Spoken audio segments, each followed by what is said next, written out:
dari tingkat pertumbuhan ekonominya sudah termasuk golongan atas lah dari provinsi-provinsi lain di Ya. Indonesia.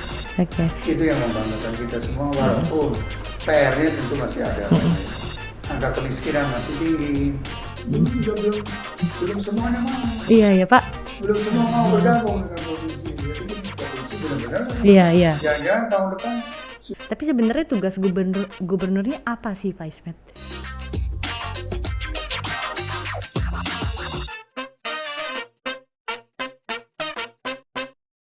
Sebagai pensiunan, Betul. kita membantu ya konsultan lah kepada perusahaan-perusahaan, terutama perusahaan asing yang akan masuk ke Kepri, baik ke Batam, ke Bintan maupun ke Karimun atau ke daerah-daerah lain di Kepri.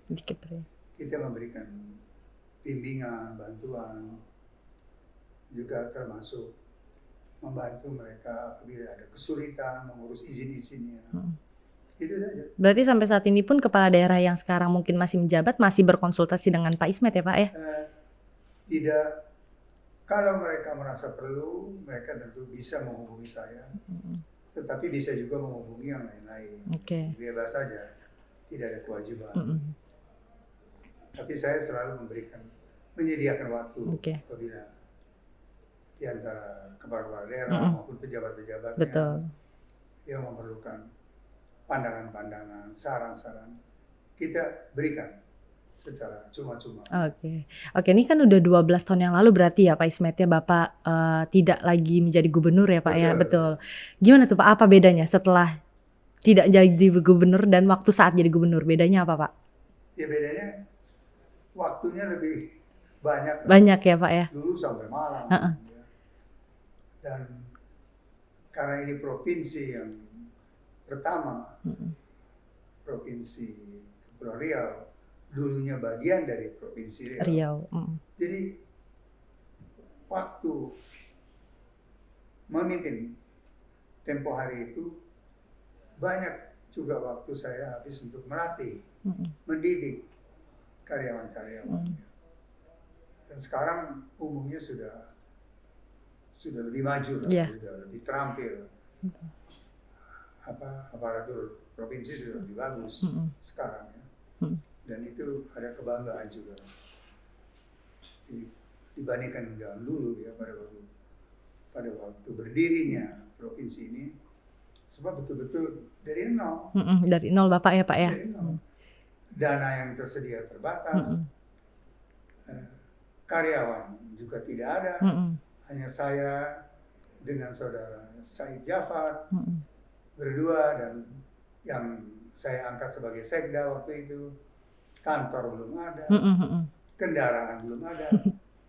Waktu itu saya sebagai kepala otorita Batam, iya betul, bertanggung jawab langsung kepada presiden. Jadi yang saya lakukan adalah saya telepon presiden melalui Menteri Sekretariat Negara. Saya tanyakan, apa boleh pakai fasilitas otorita Batam? Boleh, diberi izin. Silakan pakai gedung-gedung kantor, karena otorita Batam juga aset pemerintah. Betul.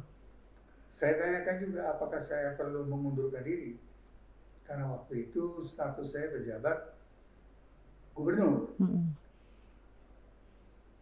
Presiden waktu itu Ibu Megawati mengatakan tidak perlu, bisa dirangkap, karena ini belum gubernur definitif. Itu tahun 2004. Definitifnya setelah pilkada di tahun 2005. Jadi dengan pemanfaatan aset dari otorita Batam, maka bisa berjalanlah pemerintahan provinsi. Gedung-gedung, kantor-kantor, kita membangun sedikit demi sedikit, mencari karyawan, dan begitulah dari awal. Coba kalau di saat itu aja udah ada ya Pak ya, jadi karyawan Bapak bisa tuh kemarin ya Pak. Waktu aja saat itu ada, mungkin aja bisa jadi karyawan Bapak kemarin ya. Jadi pas tahun semuanya mau. Iya ya Pak. Belum semua mau bergabung dengan provinsi. Dia pikir ini provinsi benar-benar kan? Iya. Jangan-jangan tahun depan udah nggak ada, dianggap kayak main-main aja gitu ya Pak ya. Masih ada perasaan begitu. Tapi dengan proses berjalan, alhamdulillah sudah 20 tahun. Iya 20 tahun sudah ya. ganti gubernur beberapa kali dan sudah banyak kemajuan. Iya benar. Provinsi Kepri sudah dari tingkat pertumbuhan ekonominya sudah termasuk golongan atas lah dari provinsi-provinsi lain di Indonesia. Itu yang membanggakan kita semua, walaupun PR-nya tentu masih ada. Angka kemiskinan masih tinggi, masih meningkat lah. Sektor pertanian masih belum perform, belum kelihatan partisipasinya yang konkret dalam pertumbuhan ekonomi. Dulu pernah mencapai 10%, sekarang di bawah 5%. Juga sektor pertanian, sektor perikanan, sektor peternakan. Padahal sektor-sektor ini menghasilkan produk-produk komoditas yang bisa dibeli oleh Singapura.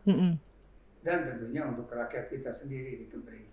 Jadi sayang kalau tidak di upgrade, jadi manfaatkan. Berarti untuk sampai saat ini pun Pak Ismet masih memikirkan itu ya Pak ya, setelah tidak menjabat lagi sebagai gubernur ya Pak? Harus mengikuti. Masih ya Pak ya, masih mengikuti. Kita harus mengikuti. Saya baca terus laporan-laporan dari Biro Pusat Statistik, kita mengikuti. Oh berarti masih. Dan pertumbuhan ekonomi masih didominasi mayoritas oleh sektor industri. Dan kita banyak tertolong dengan adanya sektor industri. Dan ini memang masih terbesar berada di Pulau Batam. Pulau Batam. Karena Pulau Batam sudah lebih lama dibangun oleh almarhum Habibie. Jadi, tapi Pak, untuk suka dukanya sendiri, karena kan Pak Ismet kan yang pertama nih Pak, otomatis membangun tuh kan dulu Kepri nggak seperti ini mungkin ya Pak ya. Memang dari awal, dari mungkin tanah rata-rata isinya ya Pak, itu gimana Pak suka dukanya Pak? Ya jalanin aja lah. Iya. Jalanin aja. Memang yang paling berat karena dana terbatas. Tapi bisa itu dibangun. Bandara Kijang berhasil dibangun. Sekarang warga Tanjung Pinang, warga Bintan, kalau mau ke Jakarta setiap hari bisa ya. Kalau dulu berarti susah ya, sulit ya Pak ya? Iya. Harus naik kapal dulu ke Batam. Sampai Batam pesawatnya udah pergi. Iya, belum lagi ombak ya Pak ya. Jadi ombak udah terbiasa lah. Udah terbiasa ya. Warga Kepri sudah terbiasa sama ombak. Tapi jauhnya itu. Iya. Nah sekarang udah bandar, sudah ada rumah sakit sudah berkelas internasional. Di Tanjung Pinang, di Tanjung Uban sudah ada rumah sakit. Jadi sudah banyak infrastruktur dibangun dan sudah berubah lah. Ya udah lebih maju lah ya Pak ya. Tapi itu pasti kan sulit banget untuk Pak Ismet sendiri, apalagi itu memang dari awal tadi ya Pak Ismet, cuman kata Bapak kan jalanin aja bisa juga ya Pak ya. Kalau membangunnya sih tidak sulit. Yang sulit itu melatih. Melatihnya ya. Mendidik. Melatih etos kerja. Saya masih ingat dulu, pertama kali kan ibu kota Tanjung Pinang. Batam cuma ibu kota, pernah jadi ibu kota sementara. 1 tahun di Batam. Undang-undang mengatakan sementara di Batam, setelah setahun harus pindah ke Tanjung Pinang. Saya pindah ke Tanjung Pinang. Etos kerjanya harus dirubah. Dulu saya kalau pagi-pagi kita inspeksi kemana? Ke warung-warung kopi. Masih banyak karyawan yang di warung kopi. Iya benar. Nah, benar kan? Iya. Nah itu kita tangkapin, kita bawa. Dulu kayak gitu ya Pak ya? Begitu. Pekerjaan belum selesai, jangan pulang, selesaikan sampai malam. Itu juga etos kerja. Biasakan menyelesaikan pekerjaan, jangan ditunda. Itu yang kita didik, kita latih, sehingga mempunyai etos kerja yang tinggi. Nah, alhamdulillah sekarang sudah bagus. Sekarang sudah luar biasa etos kerjanya. Mudah-mudahan sudah meningkat, sudah luar biasa. Tapi sampai saat ini Pak Ismet ada merasa kayak risau nggak sih Pak? Masih kan Bapak bilang masih mengikuti juga ya Pak ya. Otomatis kan ada tuh keresahan-keresahan di hatinya Pak Ismet. Masih nggak Pak merasakan itu? Oh, enggak lagi. Kita percaya dengan kapasitas pimpinan-pimpinan yang lahir. Karena itu melalui pilkada, melalui seleksi, dan kita yakin pimpinan-pimpinan yang sekarang maupun yang akan datang itu mampu sudah. Karena semua sarana sudah siap. Semua sudah siap, aparatur pemerintahan pegawai negeri itu sudah siap. Sudah terlatih, dan berbagai macam bentuk-bentuk pelatihan sudah banyak. Jadi kita tidak ragu lagi. Makin maju malah. Iya. Tapi sebenarnya tugas gubernurnya apa sih Pak Ismet? Nahoda, dia menjalankan pembangunan, menjalankan kewajiban-kewajiban dari kepala daerah, dari provinsi, yaitu mewujudkan fasilitas kesehatan yang baik, fasilitas pendidikan untuk putra-putri Kepri, lapangan kerja harus tersedia. Dari dulu belum ada kampus ya Pak di sini ya. Nah, kemudian sekarang dengan pendidikan. Iya, pendidikan. Dulu belum ada universitas negeri, nah kita bangun universitas negeri. Dan sekarang sudah luar biasa. Iya. Bukan cuma universitas negeri, universitas swastanya pun bagus-bagus. Udah banyak, iya. Banyak. Di sini kan ada Sisipol dan lain-lain. Di Batam ada 8 universitas swastanya. Politeknik, ya politeknik dibangun oleh otorita Batam, kemudian sekarang menjadi politeknik negeri. Jadi pendidikan sudah lumayan. Tapi bukan cuma Tanjung Pinang dan Batam, kita harus pikirkan pendidikan di kabupaten lainnya. Karimun. Tapi Karimun juga udah bagus Pak sekarang Pak. Pada bagus-bagus semua kabupaten di Kepri ini. Tapi di Anambas, Natuna, iya. Natuna. Itu pun harus dipikirkan. Iya. Berarti waktu pas jadi gubernur mungkin waktunya lebih padat aja ya Pak ya dibanding sekarang. Emang gubernur tuh Senin sampai Jumat atau sampai Minggu juga tetap kerja ya Pak ya? Kayak gitu. Sampai Minggu ya. 7 hari Iya, belum lagi menyampiri masyarakat gitu ya Pak.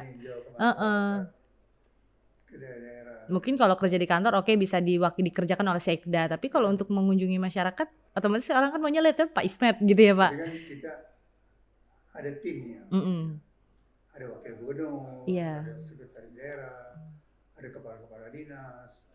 Jadi bisa lah ini. Tapi kalau sekarang mah banyak berarti waktu Bapak agak lebih longgar lah ya Pak ya sedikit ya. Udah longgar nih apa main sama keluarga aja ya? Enggak juga. Oh enggak juga, tetap workaholic. Bapak nih workaholic memangnya. Cucu kah mungkin kan Pak? Enggak juga. Cucu udah diurus. Udah lebih santai ya Pak, enjoy. Dibilang santai juga tidak, karena kita membantu sebagai konsultan. Ya, tetap itu ya Pak ya. Pendiri itu tetap pasti. Kita nggak bisa diam aja. Iya. Kita harus mencari kegiatan. Cuman yang Eja tahu informasi nih Pak ya, Pak Ismet nih memang sesuatu orang yang kalau bisa dibilang nggak bisa diam nih bahasanya mungkin ya Pak ya. Banyak aktivitas gitu ya Pak. Bisa diamnya positif, iya. Iyalah, nggak mungkin dong Pak. Jadi banyak kegiatan dari sebab yang kita miliki harus kita sumbangkan. Itu kan prinsipnya. Pengetahuan yang ada yang kebetulan saya miliki harus berbagi, kita harus teruskan supaya semua untuk kepentingan masyarakat. Tapi kalau untuk saat ini masih tetap ini Pak mengamati, tetap menjadi penasehat tetap ya Pak sampai sekarang. Iya, resmi maupun tidak resmi. Pokoknya kita berikan, kita bimbing. Walaupun cuma di telepon Pak Ismet tinggi nih, tetap Bapak layani, tetap kayak gitu ya Pak ya. Kita layani. Sebab silaturahim harus terus. Ya. Tapi masih sehat sekali loh Pak Ismet hari ini Pak. Kenapa? Masih sehat sekali Bapak. Alhamdulillah ya Pak ya, usia di atas 70 tahun tuh ya gimana ya Pak ya. Masih banyak yang iya tapi badannya masih sehat, masih kuat jalan ya kan Pak. Ini bentar lagi Pak Ismet ulang tahun ya Pak ya. Alhamdulillah 76 tahun ya Pak saat ini, Masya Allah banget. Ya ampun. Tapi Pak Ismet, untuk yang Bapak rindukan dari suasana kantor gubernur sebenarnya apa sih Pak? suasana kantor gubernur itu sendiri. Mungkin di sana tuh seperti apa? Apa yang Bapak rindukan? pertama, dia harus betul-betul menjadi kantor, tempat bekerja, tempat menerima masyarakat yang memerlukan bantuan, masyarakat yang memerlukan yang kesulitan, yang memerlukan jalan keluar dan sebagainya. Kantor yang menghasilkan pemikiran-pemikiran untuk provinsi. Jadi suasana kerja di kantor itu harus ada, tapi hubungan antara karyawan juga. Oke. Itu baik. rindu itu ya Pak ya, masa-masa itu ya Pak dulu mungkin. Ya, begitulah.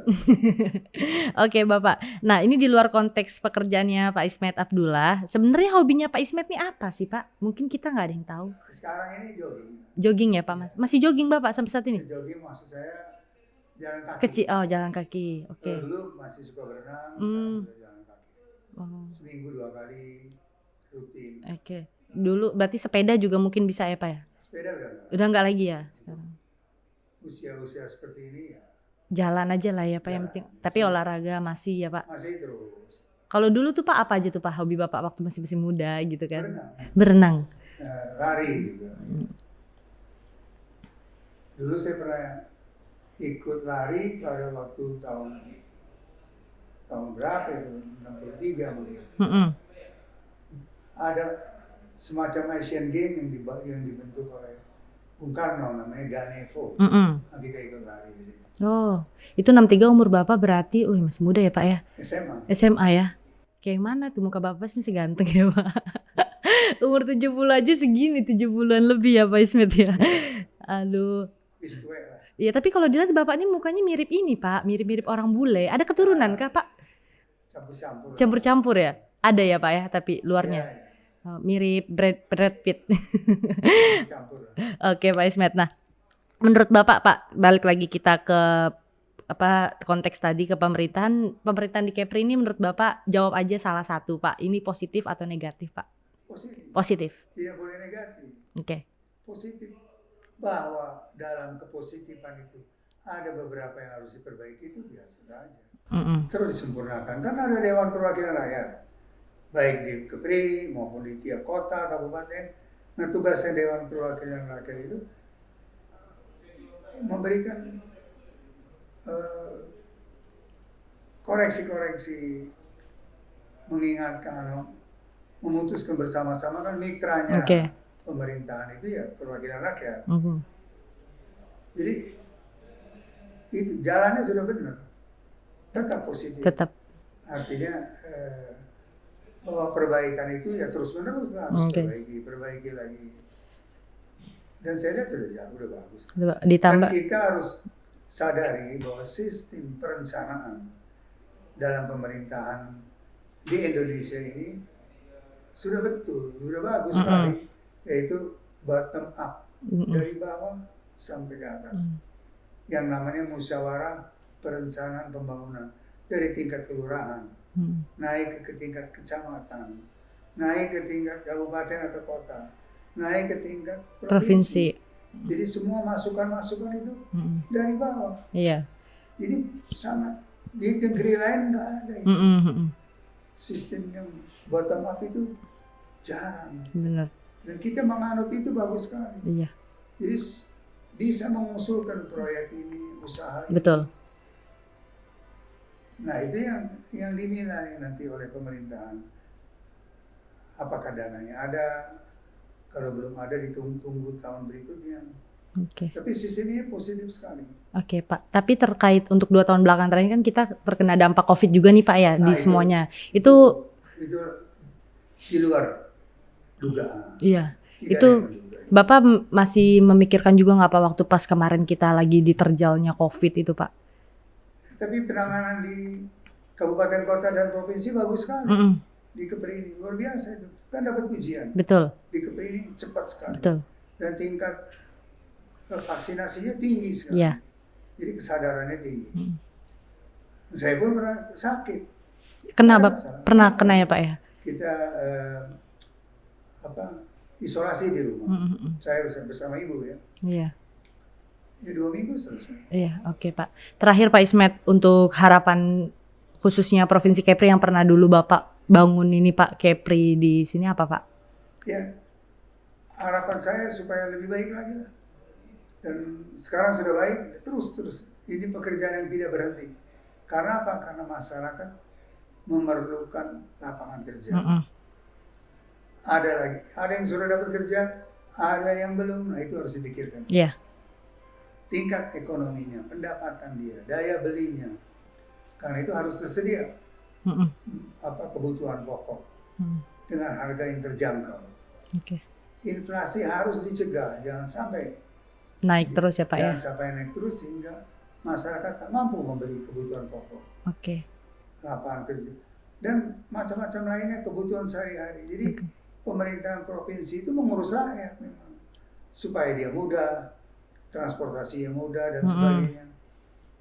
Ya itulah pemerintahan, mengurus rakyat supaya rakyatnya sejahtera, makmur. Anak-anaknya bisa sekolah sampai setinggi mungkin. Ya itulah. Banyak lah ya Pak ya. Tugas provinsi itu mengabdi, melayani masyarakat, mengabdi pada masyarakat. Bukan sebaliknya. Nah ini saya lihat masih di jalan yang betul, masih baik. Dan kita percaya yang akan datang pun akan lebih baik lagi. Begitu seterusnya dari waktu ke waktu. Kalau itu kita tidak perlu meragukan, karena sistemnya sudah betul. Tinggal intensitasnya, perhatiannya, alokasi anggarannya, itu saja. Tapi ada juga Dewan Perwakilan Rakyat yang mendampingi, yang menjaganya ya. Sebab semua anggaran harus dibahas di Dewan Perwakilan Rakyat. Jadi dibahas lagi. Jadi sudah berlapis-lapis lah. Bagus sudah sistemnya dan kita keyakinan pimpinan-pimpinan yang sekarang saya rasa tidak perlu diragukan. Tidak perlu, percayakan ya Pak ya kepada baik kota, kabupaten maupun provinsi. Tinggal konsentrasinya saja dan mudah-mudahan ini bisa. Amin.